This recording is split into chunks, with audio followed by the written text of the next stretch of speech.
Bersama saya Azlin Arif dalam rentasan berita edisi 1555.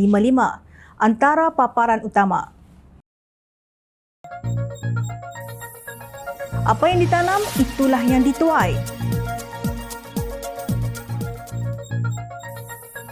Nasib baik ianya tidak boleh dijual.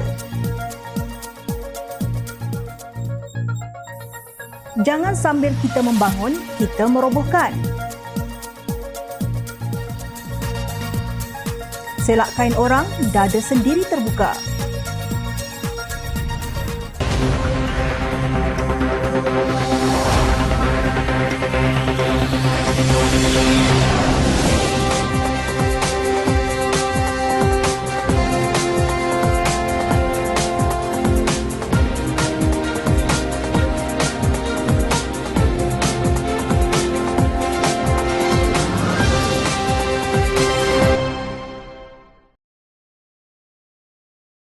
Assalamualaikum dan salam sejahtera.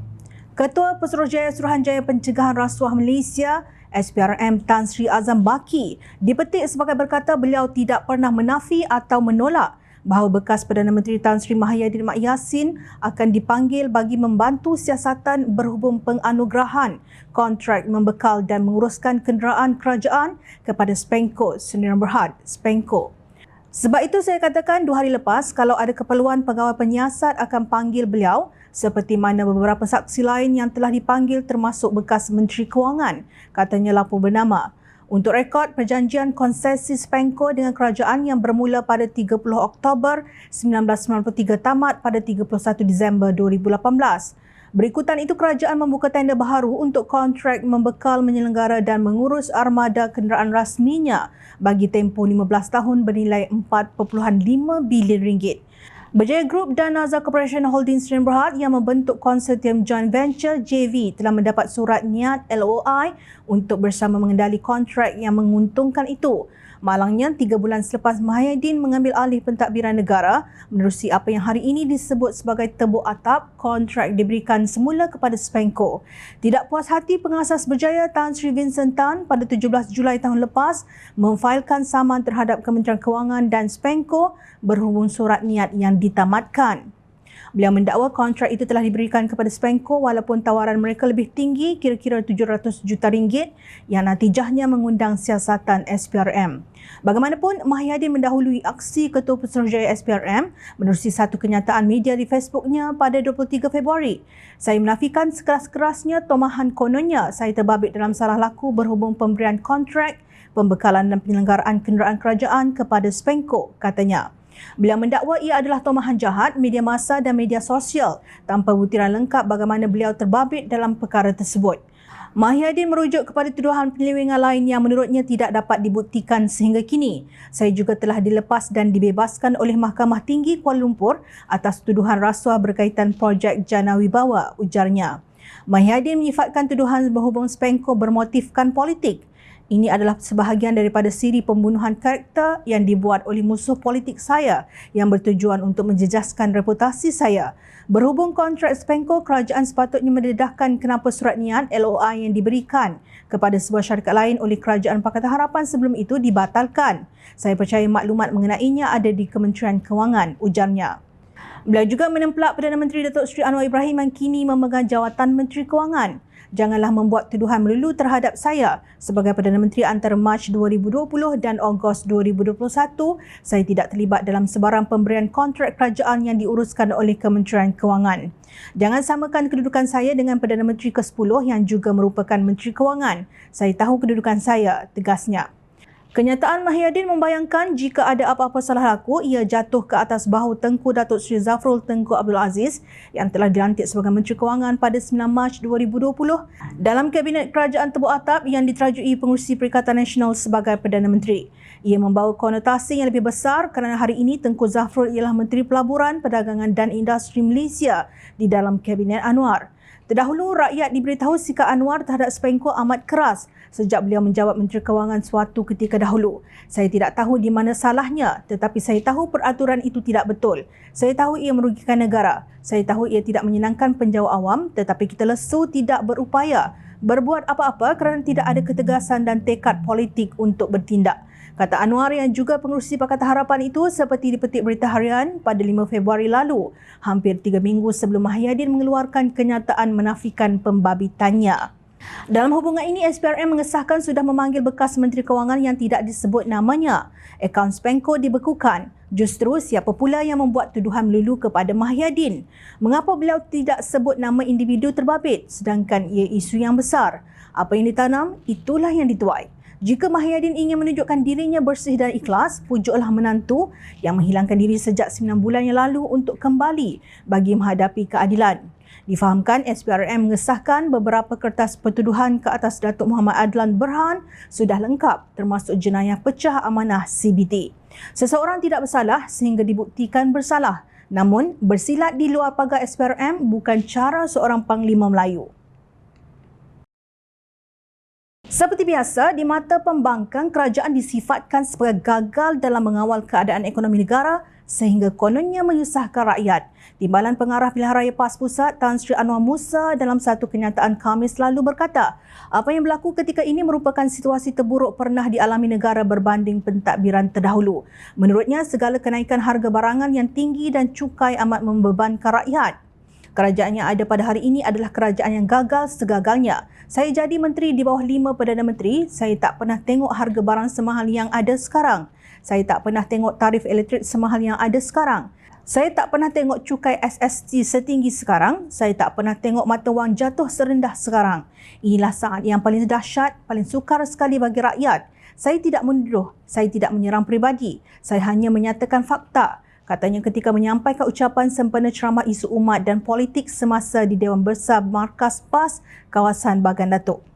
Anwar berkata, masa telah diberikan kepada kerajaan untuk membuktikan kemampuan mentadbir negara namun masih belum melaksanakan janji yang dibuat sebelum ini. Katanya rakyat yang menjadi mangsa adalah golongan Melayu Islam selain kaki tangan kerajaan. Sekarang dah masuk tahun lain yang dijanji tak buat, yang tak dijanji pula lagi ditambah di tengkuk rakyat. Kenapa tak nak buat GST agar menutup lubang-lubang black ekonomi dan pelari-pelari cukai, katanya. Sebagai respons, Menteri Ekonomi Rafizi Ramli membidas kenyataan Anwar yang mendakwa kononnya situasi ekonomi ketika ini terburuk berbanding pentadbiran terdahulu. Sambil menyindir ahli PAS itu, Rafizi berkata beliau yakin usaha kerajaan untuk menstabilkan harga barang dengan menurunkan inflasi akan lebih membuahkan hasil berbanding pasukan khas jihad tangani inflasi yang pernah disertai oleh Anwar. Pasukan itu ditubuhkan pada 29 Jun 2022 dan dipengerusikan Anwar Musa sendiri sebagai Menteri Komunikasi dan Multimedia pada waktu itu. Pasukan itu dikatakan bertujuan membantu rakyat menghadapi cabaran ekoran peningkatan kos sara hidup. Namun pasukan itu dibubar pada 2023 oleh kerajaan pimpinan Datuk Seri Anwar Ibrahim berikutan ia ternyata gagal menurunkan inflasi dan mengawal harga barangan. Kami tak adalah umum sampai jihad lawan inflasi, tetapi inflasi turun ke keadaan terendah. Sementara harga barang adalah fungsi penawaran dan permintaan. Fokus kerajaan tingkat pendapatan rakyat, bukan semata-mata melihat kepada kos barang. InsyaAllah akan lebih membuahkan hasil dari jawatankuasa jihad lawan inflasi, katanya dalam satu hantaran di Facebook.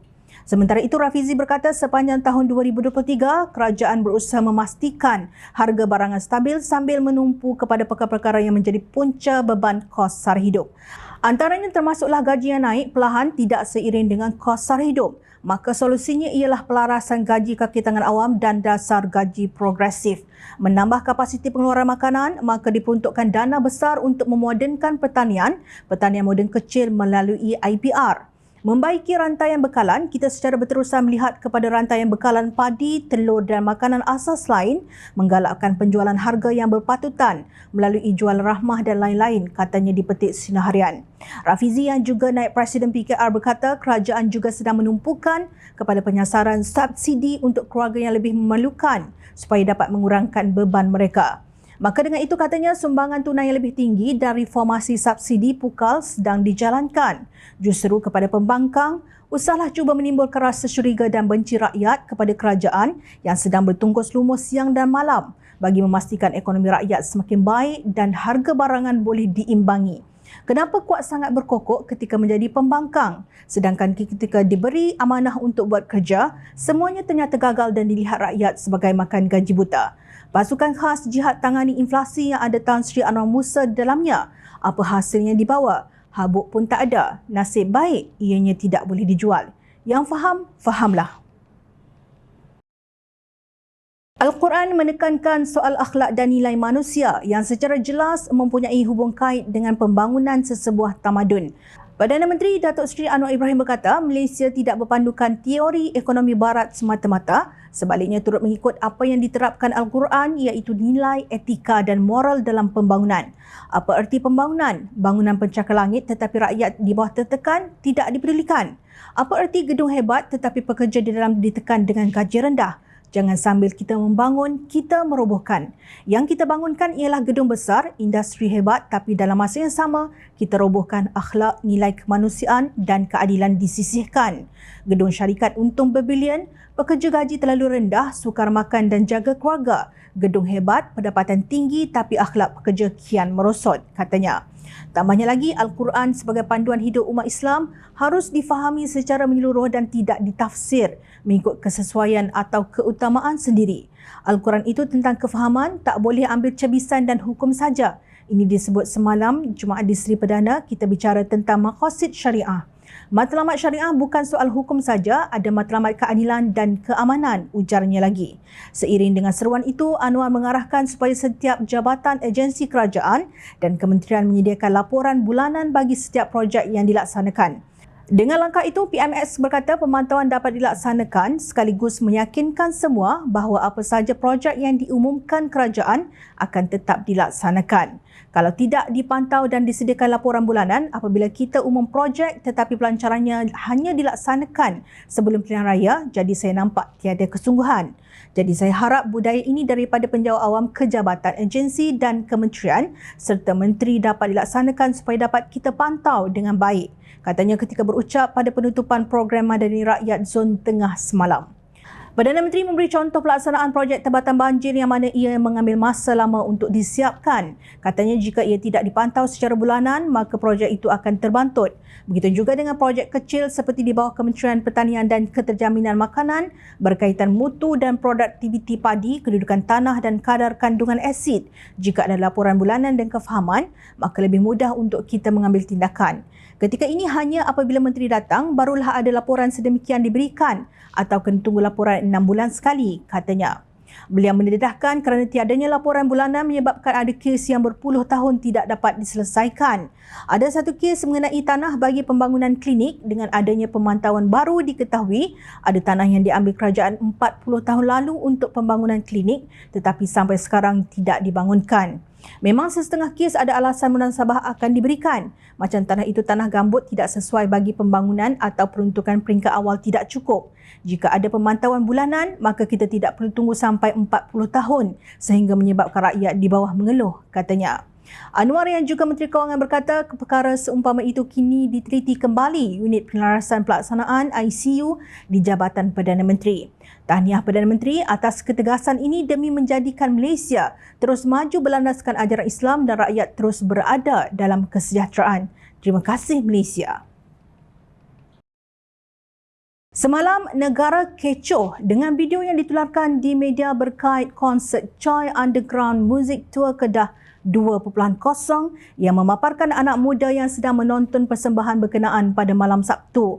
Video itu juga memaparkan ada juga penonton yang melompat-lompat sambil menyanyi mengikut persembahan oleh penyanyi di atas pentas. Penganjuran konsert di Taman Jubli Emas Al-Usta itu mendapat pelbagai reaksi netizen di laman sosial kerana tidak menghormati malam nisfu Syaban. Ketua Pemuda UMNO bahagian pokok Sena Muhammad Farhan Ahmad berkata, penganjur perlu lebih sensitif dan memilih tarikh lain bagi mengelakkan salah faham berlaku di dalam masyarakat. Menurutnya, beberapa video berkaitan persembahan tersebut kini telah tular di platform media sosial seperti laman X, Facebook dan TikTok. Bagi saya, penganjur perlu lebih sensitif pada masa hadapan. Program anak muda harus ada tapi seeloknya dianjurkan pada waktu atau tarikh yang sesuai. Sebagai penganjur, mereka perlu lebih peka supaya kemahuan anak muda tidak disalah anggap oleh kelompok masyarakat lain yang pasti. Saya yakin tidak ada sesiapa bersetuju konsert hiburan di waktu malam nisfu Syaban, katanya semalam di Dapur Sinar Harian.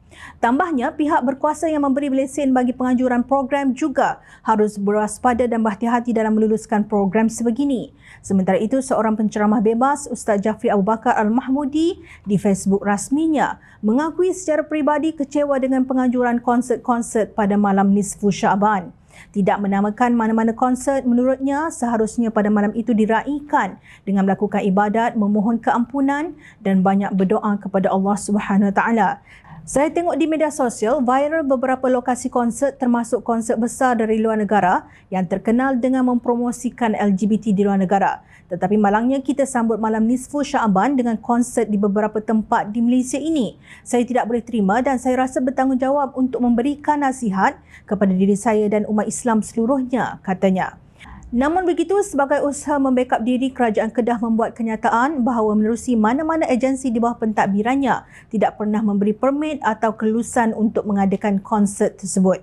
Pengerusi Jawatankuasa Perumahan Kerajaan Tempatan dan Kesihatan Negeri, Mansur Zakaria berkata, memang terdapat permohonan dikemukakan kepada kerajaan negeri. Namun dalam permohonan itu tidak dinyatakan langsung mengenai cadangan konsert atau pertunjukan pentas seumpama itu. Kerajaan negeri mengambil maklum mengenai kontroversi yang melibatkan konsert berkenaan. Bagaimanapun, penganjur memohon untuk mengadakan kanin berjualan dan acara-acara yang dibenarkan mengikut garis panduan kerajaan negeri sahaja dan permohonan itu yang telah diluluskan. Justru penganjuran konsert ialah tanpa kebenaran mana-mana agensi kerajaan negeri dan ini satu pelanggaran syarat yang sangat serius oleh pihak penganjur. Kerajaan negeri akan memanggil penganjur untuk mendapatkan penjelasan berkaitan dengan perkara ini dan akan memutuskan tindakan susulan mengikut undang-undang, katanya dalam kenyataan. Dalam pada itu, penganjur konsert Choi Underground Music Tour Kedah 2.0 yang mencetuskan kontroversi pada malam nisfu Syaban tampil memohon maaf melalui sebuah video TikTok-nya. Beliau yang dikenali sebagai Faris Azri berkata isu tersebut yang berlaku pada malam nisfu Syaban adalah atas kesilapan pihaknya yang terlepas pandang tentang perkara tersebut. Apa yang berlaku ini memang tidak melibatkan mana-mana badan kerajaan dan memang salah pihak kami. Tidak melibatkan mana-mana kerajaan dan saya betul-betul mohon maaf kepada kerajaan Kedah. Tentang isu terkinja-kinja dan melompat-lompat itu juga saya mohon maaf kerana saya membawa hip-hop ke bumi Kedah tapi ini kejadian pada hari Jumaat bukan Sabtu. Tapi kita juga adakan konsert dan itu kesalahan di pihak kami juga, katanya. Tambahnya, sebagai anak muda yang terlibat dalam dunia usahawan, dia juga tidak terlepas dengan kesilapan yang dilakukan secara tidak sengaja. Seperti biasa, jika sesuatu kesilapan yang berkaitan konsert yang tidak wajar berlaku di negeri yang ditadbir PAS, ianya akan diberikan pelbagai alasan oleh pihak berwajib negeri berkenaan. Bolehkah anda bayangkan bagaimana sekiranya ianya berlaku di negeri lain? Rasanya berbuihlah mulut para pimpinan Perikatan Nasional dan para walaun memberi komen dan mengutuk kerajaan. Apalagi jika ianya berlaku pada malam nisfu Syaban seperti yang berlaku di Kedah. Rakyat jelata tidak sabar untuk mendengar apa yang bakal diperkatakan Presiden PAS Tan Sri Abdul Hadi Awang tentang isu ini dan apa yang bakal ditulis beliau dalam ruangan minda Presiden bersama dalil nakli dan akli yang bakal dibawa. Pasti akan ada sejarah Islam yang akan dijadikan contoh demi memperkuatkan hujah beliau. Mungkin juga konsert pada malam nisfu Syaban di Kedah itu akan jatuh halal jika hendak dikiaskan kepada fatwa yang dikeluarkan seorang ustazah PAS sebelum ini kerana ianya tiada iklan dan promosi. Memalukan, semua ini berlaku di negeri yang ditadbir ulama dan kononnya melabelkan Islam pada nama parti mereka. Sebab itu, jangan sibuk menyelak kain orang lain sehingga tidak tersedar dada kita sendiri sedang terbuka. Ingat, rakyat sentiasa memahati. Jom Channel ingin mengucapkan jutaan terima kasih kepada para penyokong Jom Channel dan kepada yang berminat untuk memberikan sumbangan bagi membolehkan kami meneruskan perjuangan menyampaikan berita yang benar. Sumbangan boleh dibuat melalui akaun bank yang tertera. Suara rakyat kami sampaikan demi negara tercinta. Teruskan bersama kami di Jom Channel untuk mendapatkan berita politik tanah air. Saya Azrin Arif, terima kasih. Assalamualaikum dan salam sejahtera.